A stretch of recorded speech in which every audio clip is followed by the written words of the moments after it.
Welcome, everybody. I'm really delighted to introduce Annie Warburton to you. Annie is the creative director of the Cockpit Arts Studios. And prior to that, she was creative director of the Crafts Council, and she has great insight into this area. So welcome, Annie. Thank you so much, Anne. And hello, everyone. I'm going to share my screen and talk you through both what the Crafts Council does and what Cockpit Arts does.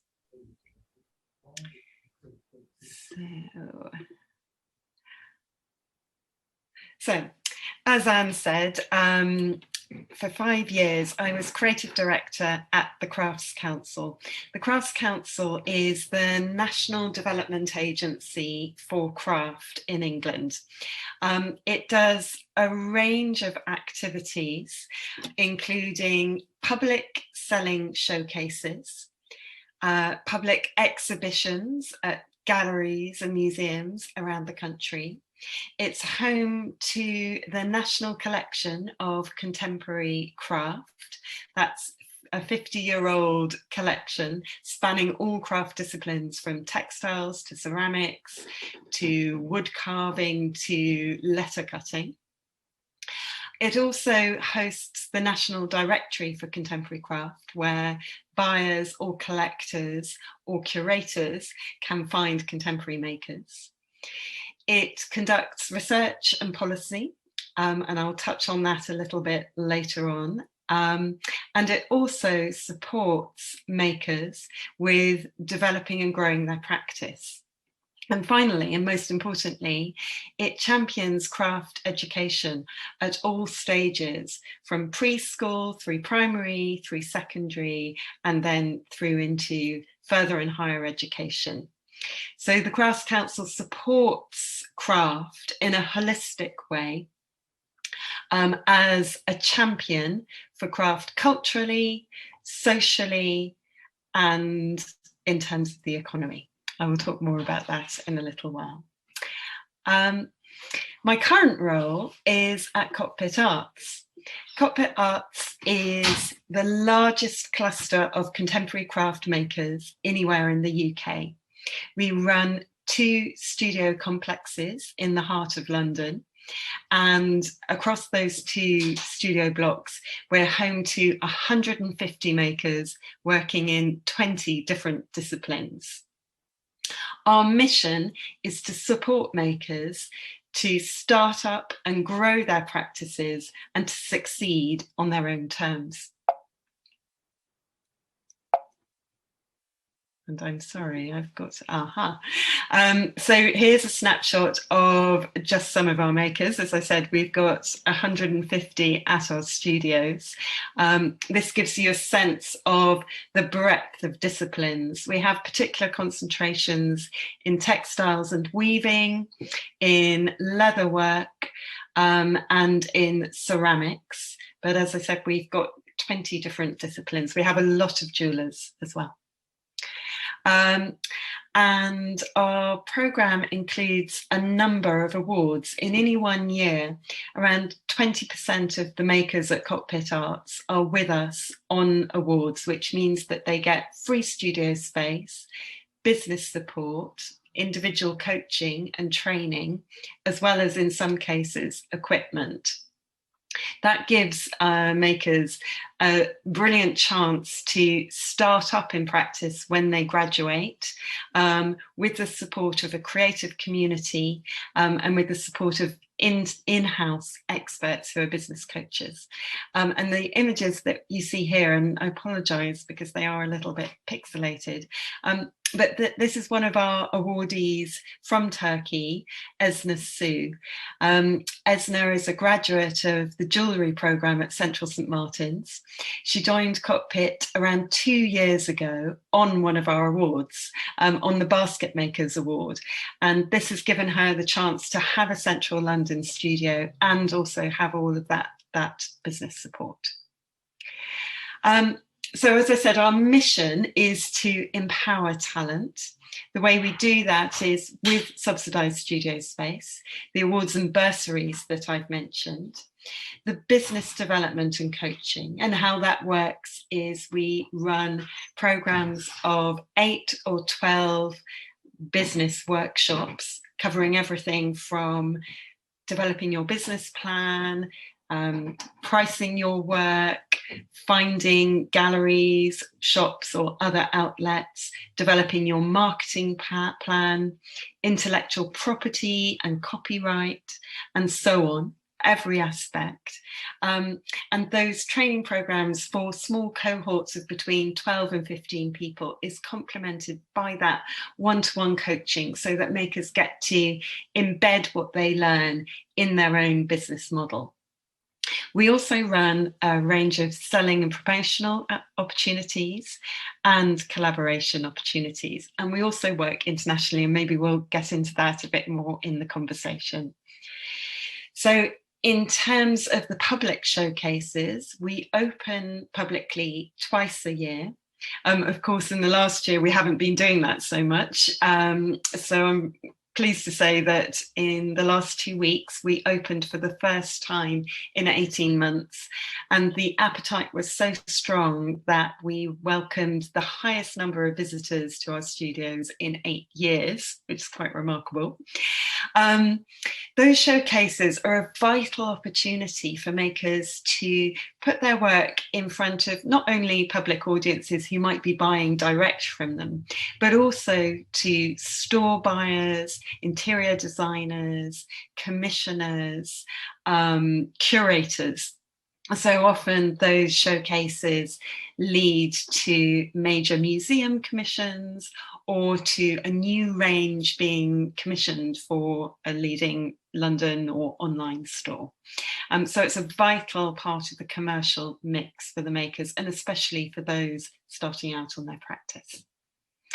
We've also, in the last year, really developed our digital programme, both in terms of the business support offered to makers, and that includes makers at Cockpit Studios and makers around the country.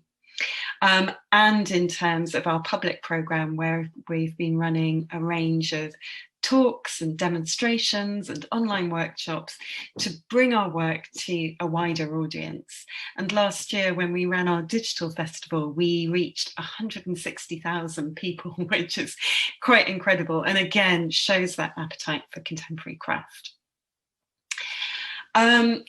The upshot of all of that is that our makers are able to succeed. In the last year, we've offered over 1,700 hours of business support. We've seen a huge soar in applications for our studios and awards, up by 43%. And we've given, actually now I can update that figure, we've given over £300,000 worth of support to our studio holders. During the COVID year, we started out with 150 makers at our studios. I was determined that we would keep that community together, supported and intact. And I'm really pleased to say that 15 months on into the pandemic, we have achieved that. We still have 150 people at our studios. And that impact is recognised nationally for what we deliver. Cockpit Arts has been, for the second year running, recognised as one of the top 100 social enterprises in the UK in any sector. So that's a little picture of Cockpit, as well as a bit of a picture of the Crafts Council. And lastly, I'd like to talk about influencing policy. Both organisations do that very actively. The Crafts Council has an active research programme. It looks at the value of craft in relation to the wider UK and creative industries economy. It campaigns for craft to be counted within official statistics. And it also has a strong focus on craft education in the UK. And around 6 years ago, it identified that there was a rapid decline in craft education provision and participation at every stage of the education journey, from primary through to postgraduate. As a result of that, we built a coalition of craft advocates, educators, businesses, and people beyond our sector, for example, engineers and surgeons, all championing the value of learning through your hands and the value of creative, practical intelligence. And off the back of that, we developed the campaign that you can see here. Our future is in the making. This was a manifesto for craft education that was presented at the UK's Parliament in 2014. It was hosted by 4 leading MPs and was attended by people across the sector. And this was a rallying call for the importance of craft education and to turn around that very rapid decline. And I'm pleased to say that off the back of that, among many, many other things, we have just completed the development of a new technical qualification for people aged 16 years plus, which will support their training in textiles, in jewellery, in ceramics, and in furniture and woodwork. Again, I can talk much more about this when we get into the question and answer. Thank you very much.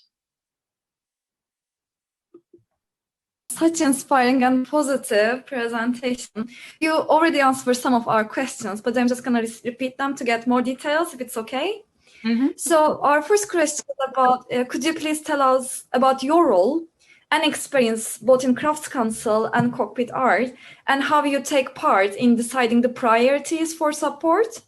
Sure. Okay. So at the Crafts Council, my role was creative director.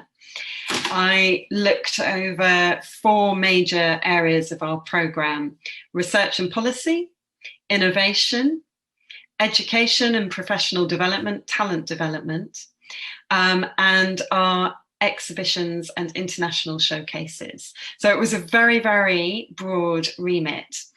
And in terms of looking at the priorities, for me, within a public body like the Crafts Council, one needs to look at where is the market already working, and where are the market failures, and there's a need for an intervention through public support.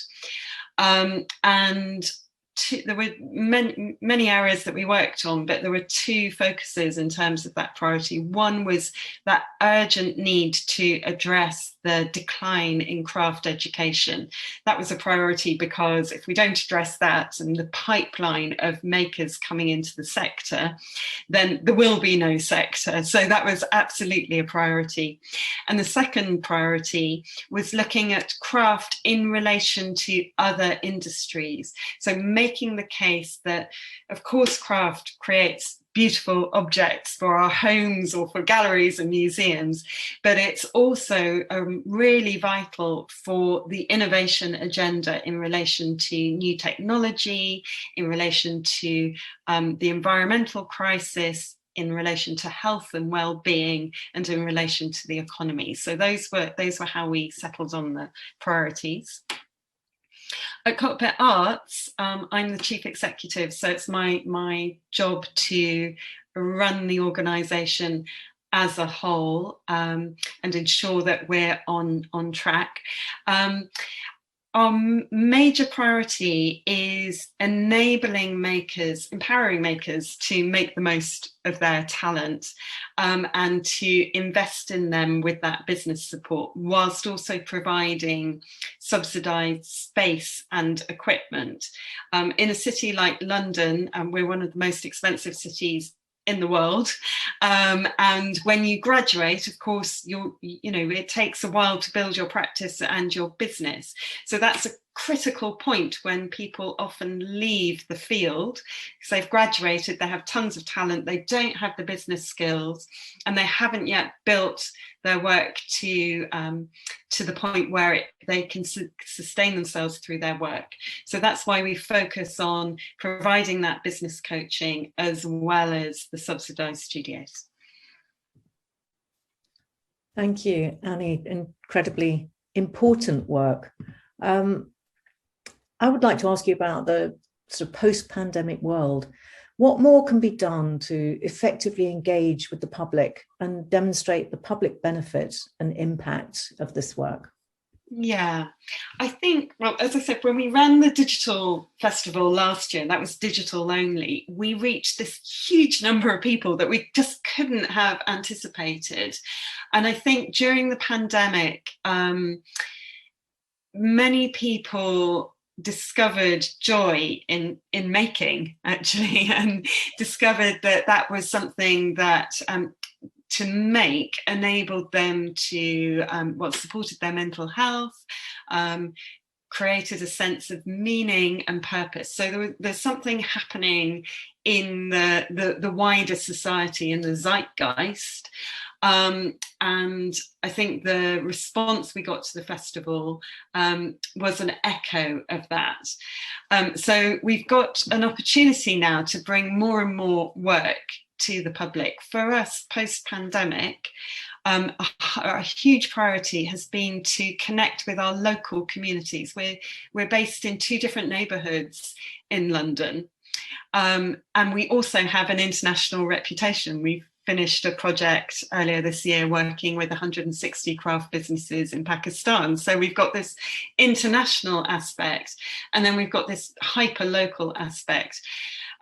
During the pandemic, we supported with Central St Martin's and other partners, creating creative packs for local families. We also created, our makers made PPE for local hospitals. And we began to build our community programs. And for me, that's really vital. We absolutely need to be opening up our doors to local families. It comes back to that education and careers aspect. We've been the national lead for craft careers for National Careers Week, and making visible what is possible and the many, many different directions you can take your talent in is really, really vital for us to inspire the next generation. Thank you. And thank you. You partially answered our next question. So it was about the community engagement. What are the Cockpit Arts strategy to effectively involve the public and increase community engagement with the heritage assets?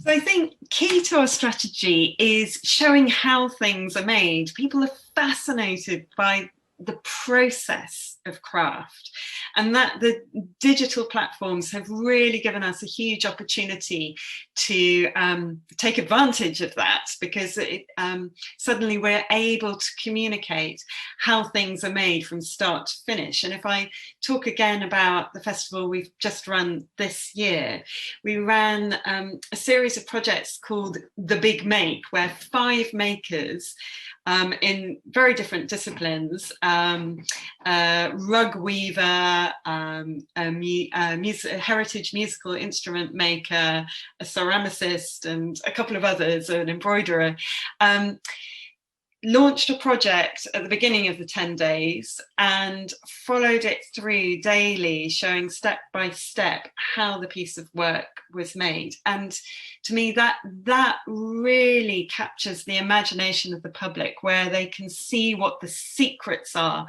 behind the finished object. And it's not something that these days we see so much. We're surrounded by products, but we don't know where they've come from or how they're made. And again, that also touches into the climate crisis and understanding how to source materials sustainably and then how to distribute sustainably as well. So I think, again, touching into those bigger issues, health and climate, are another way to enroll the public into what we do. Mm. Annie, could you tell us a little bit more about your incubators and how you support creative businesses and makers? What is it that you actually do with them? Yeah, okay. So we have an in-house team of 3 business coaches. We start off, I think if I take you back to the point at which someone joins Cockpit, places at Cockpit are really competitive. Some places have 30 plus applicants for one place. The average is 10 applicants for one place. So the starting point is on the selection of the maker to join us. We're looking for someone, of course, with exceptional craft skill, that they're really at the top of the game in what they do. We're also looking for people who've got originality of voice. Now, they might be working in a heritage practice. I mentioned someone making early musical instruments. So it's not like he's a cutting edge in terms of the style, but he does have an originality of voice in terms of being the only person who works in that extremely rare and almost disappearing skill. And then the third thing that we're looking at is people who are committed to developing themselves as a business, that they're highly professional. So I think it's worth talking about those 3 aspects because that's the starting point of how we support them. They have to want to be supported and have that potential. And also community is really, really important to us at Cockpit. So we want people who are going to give back and contribute to the community. So that's what we're looking for. In terms of how we work with them, we create these cohorts of between 12 and 15 makers. They're multidisciplinary. They're usually in the first 2 or 3 years of their practice or business, but not always. Some are further on, or some are at an earlier stage, but on average 2 to 3 years into practice. And they go through a structured program that starts with vision. You've got to know where you're going and what you want to do. And then gets into the nuts and bolts and the practicalities of running a business. Now, in most, not all, craft education courses at higher education in the UK, students aren't looking at that business side during their education phase. So this is where we fill that gap. All of our makers have very different business models. So some are making for galleries, some are making for stores or selling online or selling direct to a consumer. Some are only working to order bespoke, and that might be bespoke because they're a tailor or they're a shoemaker, or it might be bespoke because they're working for the film industry, or, as I said, I'll come back to our musical instrument maker. So he only works to commission when an instrumentalist approaches him to commission an instrument. So these are really diverse business models. So that's where the business coaching comes in. In the cohort, everyone gets those basic fundamentals and learn from each other and each other's questions. And then one-to-one with the coaches, they'll sit down and apply that to their business, because a pricing model, if you're selling to a gallery, is of course going to be very different to if you're working in a bespoke way. So that's in essence how we work with them. Thank you. Thank you. So our next question is actually just for countries that have, limited financial or infrastructure resources. So based on your tremendous experience, what do you think about how and where should funding and resources be directed to develop talent and growing the knowledge base to support growth in the creative sectors?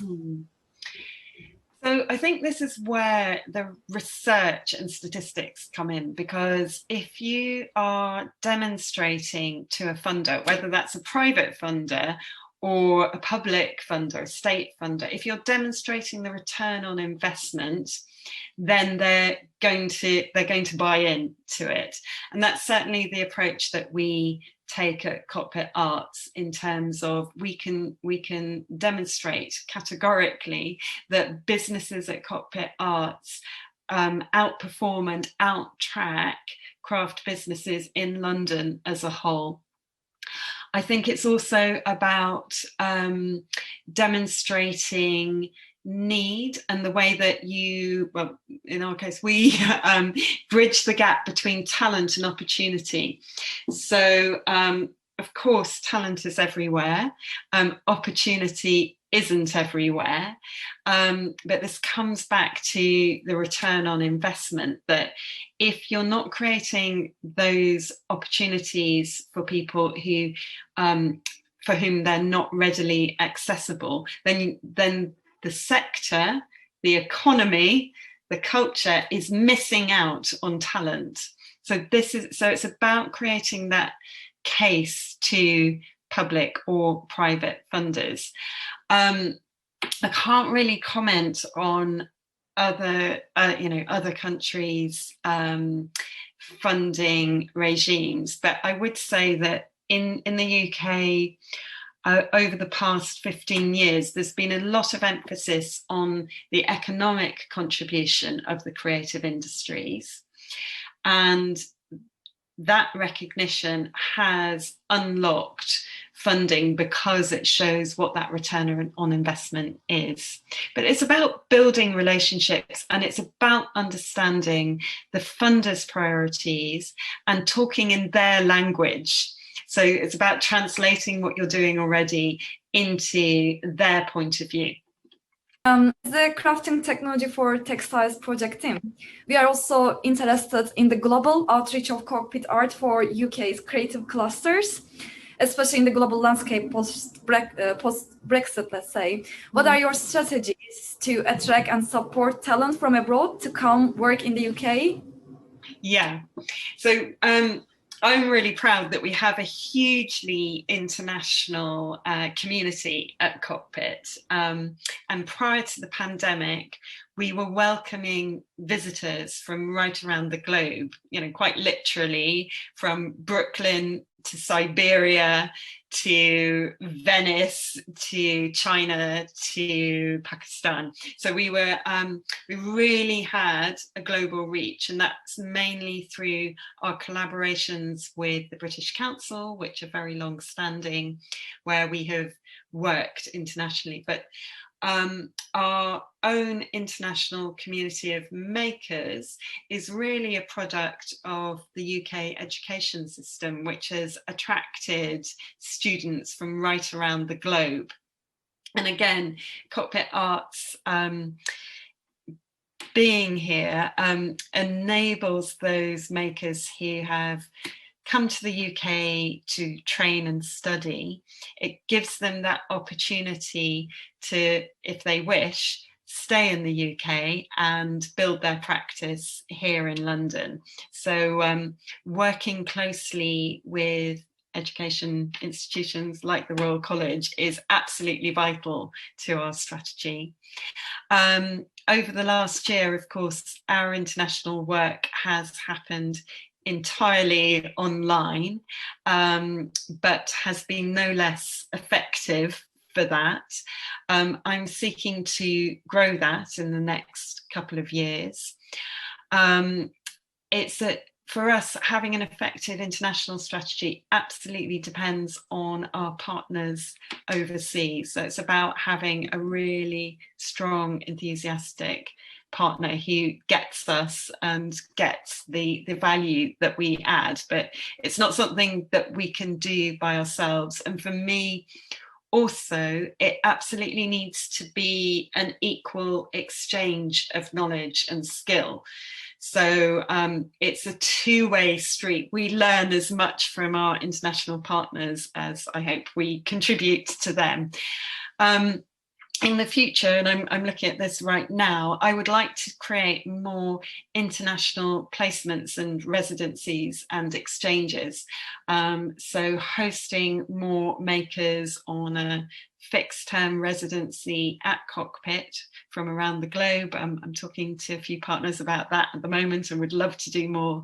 And then vice versa, when we can travel around a little bit more, having Cockpit makers travel, do a residency overseas, and then bring back those skills, because craft disciplines are international, and the interweaving and crossover of different styles of making, different techniques, different aesthetics is, to me, what makes our field so rich.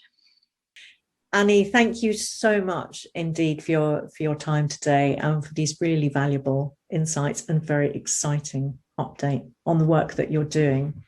We're hoping, because the project has gone extremely well so far, even though we weren't able to travel and do all of the things that we'd planned to do with it, but it has gone extremely well. And we're hoping that we're going to be able to do some kind of follow-on project with this, which will be larger. I think Istanbul Modern are very keen to do something. So let's see what we can do with that space. It'll be really exciting. Really well, exciting. That sounds fantastic. Good luck. I really hope you get that follow on. That would be amazing. Yeah, it'd be great. Anyway, lovely to see you. Lovely to see really you. Nice to see you. I will make it over to Cockpit at some point. Yes. And when I start to venture out a little bit more. Yeah, it would be lovely to into the see group. you. Yeah, and lovely to meet you. Anyway, thank you. Thank you so much.